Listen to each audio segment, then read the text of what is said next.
Bonjour à toutes et tous et bienvenue dans cette vidéo intitulée « En avant pour la vaccination », une vidéo conçue par et surtout pour l'Université de Namur. Alors on va passer une vingtaine de minutes ensemble et on va tenter de répondre à cette question « Pourquoi dois-je me faire vacciner contre le Covid-19 ?» L'idée en fait c'est de vous expliquer les tenants et les aboutissants de la campagne de vaccination actuelle, de vous aider à en comprendre les enjeux, ils sont nombreux, d'ôter les doutes que vous avez peut-être, ils sont légitime de soulever certaines questions, certaines inquiétudes et d'y répondre simplement, concrètement et avant tout scientifiquement. Alors pour faire tout cela, je vous propose de diviser notre débat en 3 parties, autour en tout cas de 3 thématiques. On va commencer par celle de la solidarité, car nous avons tous un rôle à jouer dans cette campagne de vaccination pour qu'elle fonctionne. On passera ensuite à la thématique des bénéfices, car même si des questions légitimes vous travaillent, on va vraiment tenter d'y répondre aujourd'hui, vous verrez que les avantages du vaccin anti-Covid sont vraiment nombreux. Et enfin, on terminera par l'avenir qui nous questionne tous, car on aspire vraiment tous à ce que cette crise sanitaire soit une bonne fois pour toutes derrière nous. Et vous verrez donc que la clé pour y parvenir, c'est de nous faire vacciner. Alors, je ne suis pas toute seule pour vous aider et voir plus clair là-dedans. J'ai à mes côtés 2 membres de l'Université de Namur, 2 experts. Il y a tout d'abord Benoît Mulkens, vous êtes virologue. Oui, bonjour. Bonjour à vous. Et à vos côtés, il y a Jean-Michel Donier. Bonjour. Jean-Michel. Vous êtes directeur du département de pharmacie ici à l'UNAMUR, mais aussi expert au Comité mondial de sécurité vaccinale de l'OMS, l'Organisation mondiale de la santé, et aussi auprès de l'AFMPS. Donc ça, c'est l'Agence fédérale du médicament. Donc merci à tous les 2 de venir un petit peu papoter avec nous aujourd'hui. Et si vous êtes prêts, je propose qu'on y aille tout de suite. On va donc commencer par notre premier thème, axé autour de la solidarité. Autrement dit, le vaccin, c'est finalement un pour tous et tous pour un. Jean-Michel Donier, vous pensez quoi de cette petite phrase ? Le vaccin, c'est un pour tous pour un ? C'est d'abord pour soi, donc ça c'est une évidence. Donc c'est d'abord une efficacité pour se protéger soi-même contre les infections, et surtout contre les formes sévères. Et ça, on y reviendra sur les données d'efficacité, mais les premières données, déjà chez l'animal, montraient qu'on pouvait réduire la charge virale et réduire le risque de transmettre le virus. Et donc par conséquent, ça vient d'être d'ailleurs confirmé dans différentes études à plus grande échelle. Donc c'est aussi protéger les autres qui soit ne savent pas se faire vacciner, soit ne veulent pas se faire vacciner. Est-ce que vous partagez cet avis, Benoît Mulkens, à savoir que se faire vacciner, c'est sûr qu'on le fait pour soi, mais on le fait aussi pour les autres et pour l'ensemble de la communauté, si je puis dire. C'est vrai que c'est un mot qui est important ici à l'université.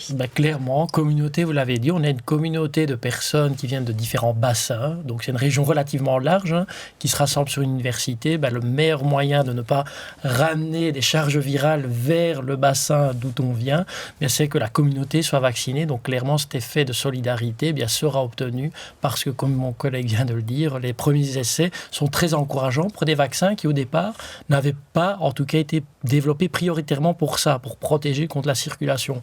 Or, il s'avère très efficace pour protéger contre la circulation. Alors, cette campagne de vaccination, elle avance, elle a commencé timidement, elle s'accélère vraiment pas mal ces temps-ci, mais tout le monde n'est pas encore vacciné. Alors, rappelez-nous peut-être, Jean-Michel Donier, pourquoi il est important finalement de diviser ces moments de vaccination par tranche d'âge, de commencer par les plus anciens, de suivre ensuite par les personnes atteintes de ce qu'on appelle des comorbidités. Pourquoi c'était important de le faire dans cet ordre-là ? La première raison, c'est qu'on n'avait pas de vaccin pour tout le monde. Donc il est clair que si on avait eu dès le mois de janvier 10 millions de doses de vaccins, la question se serait moins posée. Donc on a eu des vaccins de façon graduelle et au départ d'ailleurs de façon relativement peu constante. Et donc il était important de réduire principalement la charge chez les populations les plus fragiles. Et les populations les plus fragiles, c'est celles qui allaient encombrer malheureusement tant les hôpitaux que les morgues. Et donc si on voulait réduire et relancer aussi la société, c'est bien évidemment important de vacciner maisons de repos et de soins, et puis par âge décroissant et les comorbidités, sans oublier les professionnels de la santé qui étaient ceux qui les géraient en priorité. Alors c'est vrai qu'aujourd'hui on atteint des chiffres plutôt intéressants, en tout cas au niveau des populations plus âgées. Il y a vraiment un pourcentage très très élevé de personnes qui se sont fait vacciner. Ça se traduit par des hospitalisations moins nombreuses, par des unités de soins intensifs où il y a moins de personnes âgées aujourd'hui. Alors la question qui se pose, elle se trouve peut-être du côté des jeunes aujourd'hui, Benoît Mulkens, qui se demandent mais pourquoi moi je dois aussi me faire vacciner alors que de 1, je suis moins sujet ou moins sensible au Covid, c'est-à-dire qu'ils ont moins de risques de développer des formes graves de Covid, et puis parce que comme les chiffres vont mieux pour tout le monde, pourquoi est-ce que je devrais me faire piquer ? Ok, bien moins, ça ne veut pas du tout dire zéro. À l'échelle d'une communauté universitaire de 7000 personnes, on peut s'attendre à 10 morts si on laissait le virus circuler librement. Donc c'est énorme, même s'il y a différentes tranches d'âge. Donc il n'y a pas que des tout jeunes d'ailleurs. Et chez les jeunes, il ne faut pas du tout perdre de vue le Covid long, donc qui affecte énormément de personnes jeunes. Une infection sur 5 peut générer une forme de Covid long qui est handicapant pendant une période longue avec des séquelles dont on ne peut pas encore appréhender l'impact à long terme. Donc on a un recul aujourd'hui sur un an, semaine, mois, année. Aujourd'hui, il y a des gens qui souffrent de séquelles de Covid fait il y a un an, au mois de mars l'année passée, qui n'ont pas retrouvé toutes leurs facultés et parfois avec des handicaps sévères sur le sommeil, sur des formes de tachycardie. Donc on parle de handicaps sévères. Et contre ces formes de Covid long, bien la vaccination, là aussi à titre individuel, vient protéger. Donc les étudiants, les membres du personnel en pleine santé ne sont pas protégés contre s'ils ne se font pas vacciner, ne sont pas protégés contre ces formes de Covid long. Un mot de votre part aussi, peut-être Jean-Michel Donier, pour encourager peut-être les plus jeunes de la communauté à se faire vacciner également. Pourquoi c'est important qu'eux aussi passent par le stade de la piqûre ? Comme je l'ai dit dès le départ, et comme Benoît vient de le mentionner, d'abord se protéger soi-même. Alors, il est clair que plus on diminue dans l'âge, moins on est à risque de former des formes sévères. Mais, ça c'est sur base des connaissances actuelles et des variants actuels. Rien n'exclut que dans les mois ou dans les semaines à venir, on ait des variants qui soient un peu plus virulents. Et d'ailleurs, ça se constate déjà actuellement. On voit que dans les hôpitaux, l'âge diminue et les entrées diminuent. Si on prend des pays comme le Brésil, par exemple, on parle de 40-41 ans qui occupent notamment les hospitalisations et les décès. Et même chez nous, les 18-25 ans sont également touchés. On sait que chez même les moins de 18 ans, on a eu un certain nombre de décès chez les moins de 18 ans. Et donc on vaccine aujourd'hui avec des vaccins contre la polio. On sait très bien qu'on n'aura plus la polio. Donc c'est un vaccin, si ça peut permettre de sauver quelques hospitalisations des Covid longs, et ça va certainement y arriver, et des risques sur la transmission qui seront réduits, c'est certainement intéressant de se le voir offrir. Pas imposer, mais de se le voir offrir. Voilà, alors là on a parlé des jeunes. Que dire maintenant aux personnes qui ont déjà été touchées par le Covid, qui ont sans doute du coup développé des anticorps et qui eux se disent aujourd'hui, non, moi du coup le vaccin je n'en ai pas besoin vu que j'ai des anticorps et que finalement je devrais être a priori protégé contre le Covid-19. Benoît Melkens. Et là on a des éléments de littérature très clairs sur le niveau de la réponse immunitaire qui est conférée par l'infection naturelle ou par la vaccination. L'infection naturelle confère un niveau d'immunité qui est très variable d'un sujet à l'autre. On ne comprend pas les tenants aboutissants de cette variété, mais c'est un fait. Vous avez des gens qui ont un niveau d'immunité très bas et qui déclinent très rapidement. Il y en a d'autres qui ont un niveau élevé, mais on ne va pas commencer à caractériser le niveau d'immunité de sujet à sujet. Donc ce ne sera pas faisable. Par contre, la vaccination, et notamment pour les vaccins ARN qui se révèlent être un peu plus puissants, mais même pour les vaccins à adénovirus, on a un niveau d'immunité beaucoup plus confortable et plus stable. Donc moins de variété de sujet à sujet.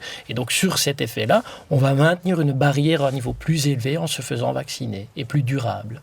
Jean-Michel Denier, est-ce qu'on peut encore contaminer d'autres personnes une fois qu'on est vacciné contre le Covid ?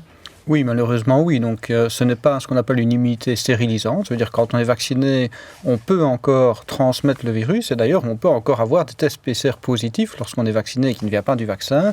Mais on peut encore avoir des charges virales au niveau nasopharyngé qui fait qu'on peut encore contaminer d'autres personnes. Alors, c'est ça que certaines études, tant animales que maintenant des études dans la population, ont montré que ce risque était moindre, mais il est encore présent.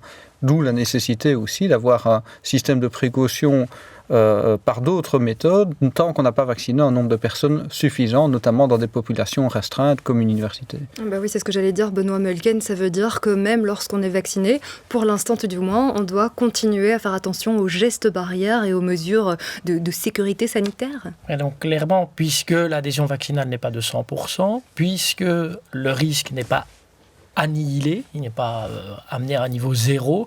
En effet, on va conserver un certain niveau. On va combiner en fait les stratégies. Une vaccination qui, plus elle va être diffusée, va renforcer cette barrière et des gestes barrières qui viennent compléter ce que l'immunité n'a pas encore réussi à atteindre. On n'atteindra pas les 100% de gestion du risque, mais on va probablement atteindre un niveau suffisant pour pouvoir revivre. Alors, une autre question que beaucoup de personnes se posent, et c'est peut-être votre cas si vous nous regardez aujourd'hui, c'est comment se fait-il qu'on ait été si vite dans la recherche ? Jean-Michel Donier, d'habitude, il faut bien plus de temps que cela, non ? Pour mettre un vaccin au point. Là, on n'en a pas un, on en a plusieurs des vaccins et ça a été très très vite. Est-ce que c'est source d'inquiétude, ça ? Mais c'est normal que ce soit source d'inquiétude. Effectivement, généralement pour les vaccins moyens, si on enlève les vaccins contre la grippe, il faut 7 à 8 ans minimum. Puis pour certains vaccins, on a mis 20 ans. Le vaccin pour la malaria, Mosquirix, on a mis 20 ans et ce n'est pas le vaccin aujourd'hui qui est le plus actif. Pour les vaccins contre la grippe, c'est un peu différent. On en a un nouveau chaque année, mais on se base sur une même plateforme, on change juste le matériel pour le faire. Ici, ce qui est assez performant, c'est d'avoir fait 2 choses. Un, d'avoir identifié au niveau du virus un virus inconnu et une cible dont on n'avait aucune garantie que les vaccins allaient être efficaces. Et 2, on a travaillé sur des vaccins qu'on n'avait jamais réellement développés à grande échelle, qui étaient les vaccins ARN initialement. Et donc, le tout avec des collaborations entre professionnels de la santé, entre l'autorité sanitaire, entre payeurs, entre industries pharmaceutiques, ça a permis de mettre en place des consortiums, d'ailleurs d'industrie et de partenariats financés pour développer les vaccins de façon très rapide, sans garantie de succès, puisqu'on a eu le succès au mois de décembre, novembre, sur les premières études. Mais les études les plus importantes n'ont pas été limitées, ni dans le temps, ni en termes de nombre de personnes qui ont été appliquées, et ça c'est important. Donc à titre personnel, je préfère me faire vacciner par un vaccin qui a été développé comme ça en 1 an, qu'un autre vaccin qui aurait été développé en 10 ans, étudié chez seulement 10 000 personnes en études cliniques. Ce qu'on peut peut-être rappeler aussi, Benoît Meulken, c'est quelles sont les étapes indispensables pour qu'un vaccin soit approuvé. Qu'est-ce qui fait qu'aujourd'hui, ces vaccins, on a dit go, on peut y aller, on peut vacciner tout le monde. Bien, je vais revenir sur un premier élément en complément de cette première réponse, pour commencer la réponse, c'est que pour la Covid, en effet, le Covid, on dit ici, la maladie avait connu des vaccins, on va dire, des virus, cousins, donc le SARS-CoV-1 et le MERS coronavirus. Les 2 pathogènes en question ont un élément caractéristique, cette protéine de surface qui est commun, pour lesquels des essais vaccinaux avaient déjà été réalisés. Donc on avait l'idée qui était en place, le concept de protection, le concept qui conférait une protection contre la maladie et contre l'infection était déjà disponible. Et puis il y a eu ces développements classiques de phase clinique 1, 2, 3, avec les essais sur l'espèce animale, le testing de la dose et puis l'efficacité à petite et à large échelle. Et dans les essais de phase 3, bien là on a eu cette surprise d'avoir déjà des essais de phase 3 sur des nombres considérables dans différents contextes. Donc ça c'était quelque chose de très original. On a eu des essais vaccinaux sur des cohortes de 20 000 patients dans plusieurs contextes géographiques et sociologiques. Donc c'était très rassurant, comme vient de le dire Jean-Michel. D'habitude, on a 10 000 patients en tout et pour tout qui sont testés. Ici, on a eu, pour AstraZeneca et pour les vaccins ARN, 100 000 patients, souvent dans 3-4 études de plus de 20 000 patients, exposés ou non au vaccin, où on les a suivis de manière complètement rigoureuse, avec toute la rigoureuse de phase clinique 3 qui est requise pour avoir les effets d'efficacité et les effets de sécurité enregistrés qui ont permis l'enregistrement du médicament. Et là, Jean-Michel en parlera de manière plus précise sur ce qui est nécessaire pour que le médicament soit enregistré et reconnu de manière officielle. Oui, vous pouvez peut-être compléter cette réponse, Jean-Michel Donnier, et peut-être je vais déjà m'engager sur la dernière question de cette première partie de débat, à savoir pourquoi finalement est-ce qu'il existe différents vaccins anti-Covid sur le marché et est-ce qu'il y en a certains qui sont moins bons que d'autres ? Il était intéressant d'en avoir plusieurs qui étaient développés en parallèle. D'abord parce que pour alimenter le marché mondial, il aurait été difficile de travailler et mettre tous ses œufs dans le même panier avec un seul vaccin. On voit déjà bien maintenant que, alors qu'on a plusieurs vaccins en parallèle, tous n'arrivent pas à produire en quantité suffisante, malgré que ce sont des techniques différentes. Deuxièmement, comme on partait pour certains avec des techniques qui étaient assez innovantes, on n'avait aucune garantie de succès. Et donc là, c'était important d'avoir différents vaccins qui étaient développés en parallèle. Et à titre d'information, aujourd'hui, si on prend les études cliniques et les études chez l'animal, on a plus de 250 vaccins qui sont actuellement en étude et certainement sur le marché européen potentiel, une dizaine, en plus de ceux qui sont déjà existants. Et donc c'est certainement une bonne chose en termes de production, certainement une bonne chose si, imaginons qu'il y ait une usine ou un vecteur qui s'avère problématique, de pouvoir se reposer sur un autre. Alors il y a bien évidemment un intérêt aussi financier. Ceux qui ont développé ça sont des firmes pharmaceutiques en partenariat qui voulaient également développer, comme tout médicament, un bien d'utilisation. Et donc cette course a permis tant que maintenant de générer avec succès des vaccins qui, si on regarde bien tous les vaccins, donnent une efficacité grâce aux autorités, chez nous, l'Agence européenne du médicament, qui a été validée avec des vaccins sur des efficacités de forme sévère clinique de plus de 80% dans la plupart des cas. Vous n'avez pas ça avec le vaccin contre la grippe. Et donc, c'est important d'avoir des vaccins qui sont avant tout qualifiés sur la qualité du produit et sur la qualité des données d'efficacité de sécurité. Donc il n'y a pas vraiment de vaccins qui sont moins bons que les autres, en tout cas en ce qui concerne l'efficacité sur les formes très sévères du Covid. Là, on peut dire que tous les vaccins se valent et que quel que soit le vaccin qu'on nous propose, on devrait y aller finalement parce que ça va nous protéger contre des formes sévères.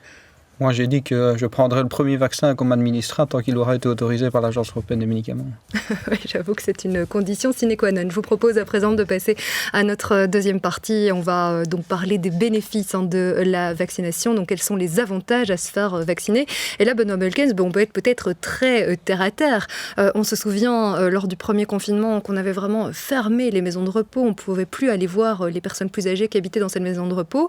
Et aujourd'hui, premier effet de la vaccination, on a sérieusement lâché la bride les concernant. Bonne nouvelle. Exactement, et c'est cette image de ces pandémies pour lesquelles on décrit plusieurs vagues. Donc la vague à laquelle vous faites référence, c'est la vague sociétale, la crise sociétale qui est conséquente à une pandémie. Donc on a la vague sanitaire, les mortalités, les hospitalisations directement dues au virus.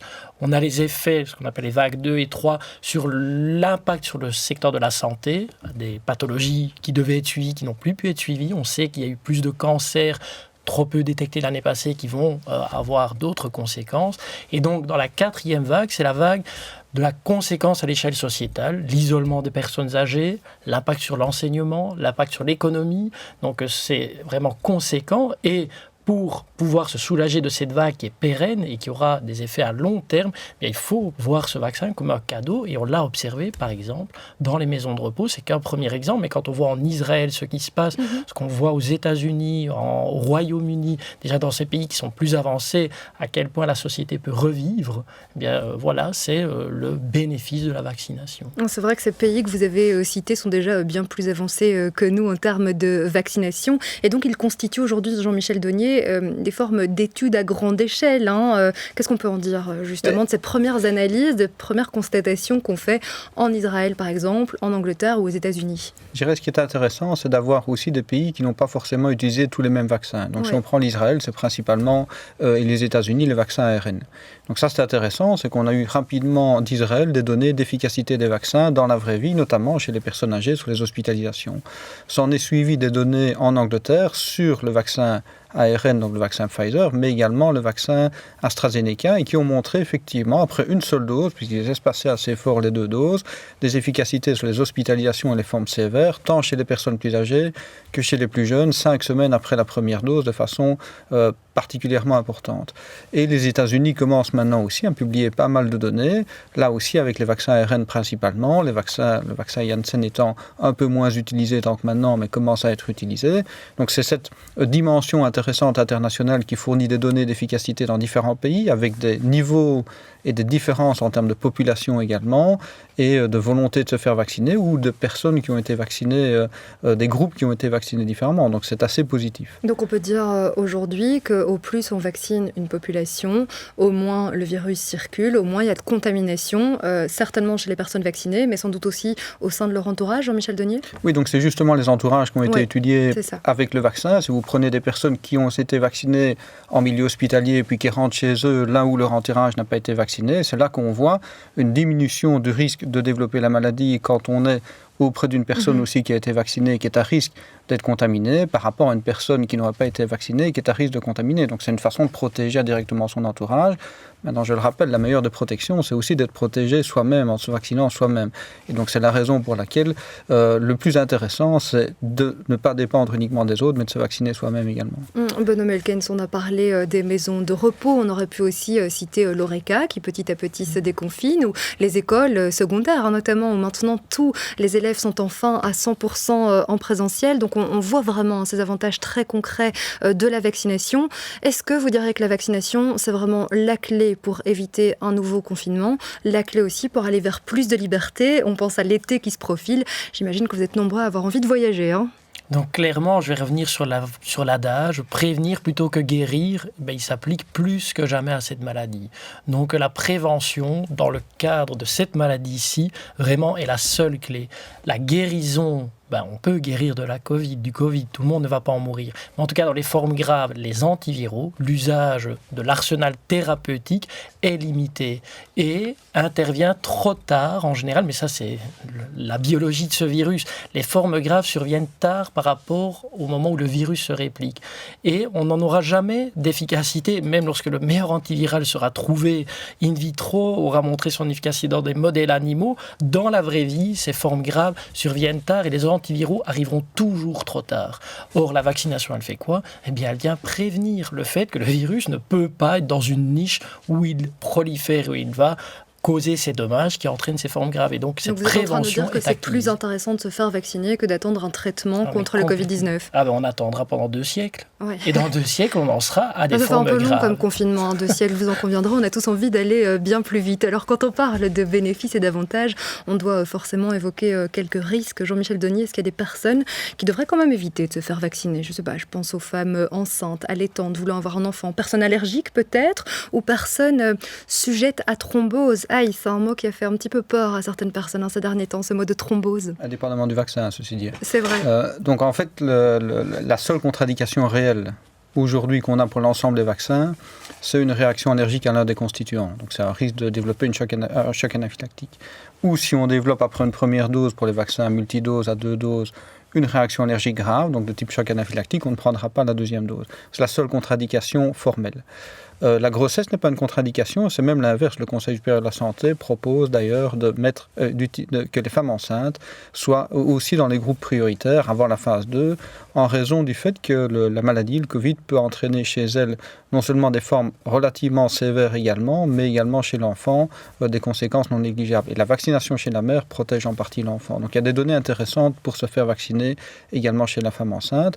Alors pour revenir sur les thromboses, c'est principalement associé au vaccin adénovirus, à un risque très faible, de l'ordre de 1 pour 100 000, notamment pour le vaccin AstraZeneca, et qui a justifié qu'on a utilisé le vaccin AstraZeneca de façon plus limitée maintenant chez les plus jeunes, donc en Belgique chez les moins de 41 ans, donc en dessous de 40 ans, on ne va pas vacciner avec AstraZeneca, et on vaccine à partir de 41 ans. Certains pays ont pris 55, d'autres 60, d'autres n'utilisent plus AstraZeneca, mais ça reste un risque très faible.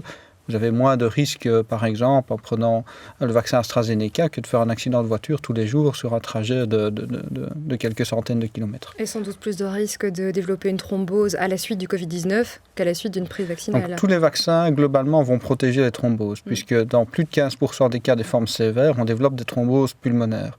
Sachant qu'on prévient les hospitalisations avec les vaccins, on sait qu'on va prévenir globalement les hospitalisations et les décès et donc les thromboses. Donc globalement, ce qu'on appelle un bénéfice net, on va prévenir des thromboses. Maintenant, si vous avez 22 ans, que vous êtes en bonne santé et que vous avez peu de risques de développer une forme sévère de la maladie, c'est là qu'on a constaté que le bénéfice de la vaccination sur des formes graves n'était pas supérieur au risque, même très rare, de développer une thrombose. Et donc c'est ça qui est important de limiter à partir d'un certain groupe d'âge. Là, on va rattraper du bénéfice de façon très importante les plus de 40 ans. Voilà, alors il nous reste déjà très peu de temps, 3 minutes environ. J'ai quand même envie de vous entendre, Bonhomme Oelken, sur les variants. Est-ce que les vaccins protègent contre ces fameux variants, qu'ils soient britanniques, qu'ils soient brésiliens, qu'ils soient indiens ? Et est-ce que ce serait à cause de la vaccination que le virus mute ? C'est un bruit qui se répand aussi pas mal dans la population. 2 questions. Sur l'état actuel par rapport aux variants, oui, les vaccins restent efficaces et de manière même confortable, nous maîtrisons la circulation des variants et les formes cliniques induites par ces variants à ce stade-ci, au moment où on parle aujourd'hui à la moitié de l'année 2021. Donc on est rassuré. Maintenant, il y a quelques variants qui commencent à montrer au Brésil principalement donc des transmissions plus élevées et une éviction partielle à la réponse immunitaire, mais partielle. Donc on n'est pas dans des variants d'échappement, donc sur l'état actuel. Par rapport sur le deuxième aspect, donc là clairement, la vaccination n'induit pas d'accélération de l'apparition de variants. D'un point de vue sélection, on pourrait les sélectionner, mais en tout cas n'ajoute pas d'apparition de variants. Alors on va en arriver tout naturellement à notre conclusion et à cette dernière partie qui intéresse aussi tout le monde, c'est la question de l'avenir. Qu'est-ce qui va se passer une fois qu'on sera vacciné ? Jean-Michel Denier, selon vous, à quand un retour à 100% en présentiel dans les universités ? Ça intéresse aussi bien les étudiants que les professeurs, je crois. Septembre. Septembre ? C'est sûr et certain, mais à la condition... Non, c'est pas sûr et certain, mais vous me demandez mon avis, je vous le donne. Donc je pense qu'on va vacciner une partie importante de la population pour fin du mois de juillet. Oui. La question des 16-18 ans se pose pour le vaccin Pfizer. On va avoir une réponse du Conseil supérieur de la santé. Les moins de 16 ans, là c'est un peu différent. Ça viendra certainement plus tard en termes de réflexion, mais ça va venir. Et donc ça va permettre, je pense, si la situation épidémiologique le permet, c'est-à-dire je ne peux pas anticiper un nouveau variant qui viendrait poser problème concernant l'efficacité des vaccins, mais de pouvoir repartir dans un présentiel normal à partir du mois de septembre. Alors peut-être adapté quand même, mais dans une forme de présentiel relativement importante. Et ça, c'est effectivement très encourageant. Benoît Meulkens, la question de la fin, est-ce qu'on va devoir penser à des rappels vaccinaux, voire à une 3e dose? Il y a certains vaccins qui se donnent en 1 dose, la plupart en 2 pour le moment. Est-ce qu'une 3e dose devra être envisagée? Donc, 3e dose, on va parler d'un rappel de vaccination. Oui.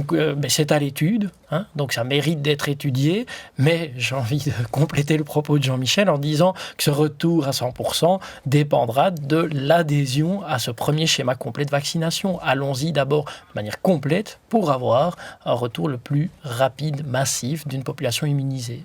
Eh bien, merci beaucoup à tous les deux de nous avoir aidés à y voir plus clair sur ce gros dossier de la vaccination. Et j'espère que vous toutes et tous qui nous avez suivis, vous y voyez un petit peu plus clair vous aussi. J'aurais quand même 2 choses à vous rappeler. La première, c'est le site qvax.be, qvax.be en Wallonie. Si vous voulez vous inscrire pour faire partie des listes d'attente, être peut-être appelé plus vite lorsqu'il reste quelques doses à disposition, c'est là que ça se passe. Et puis pour toute question qui vous resterait en tête, le plus simple, c'est encore d'aller voir votre pharmacien ou votre médecin traitant. Merci beaucoup, je vous dis à bientôt.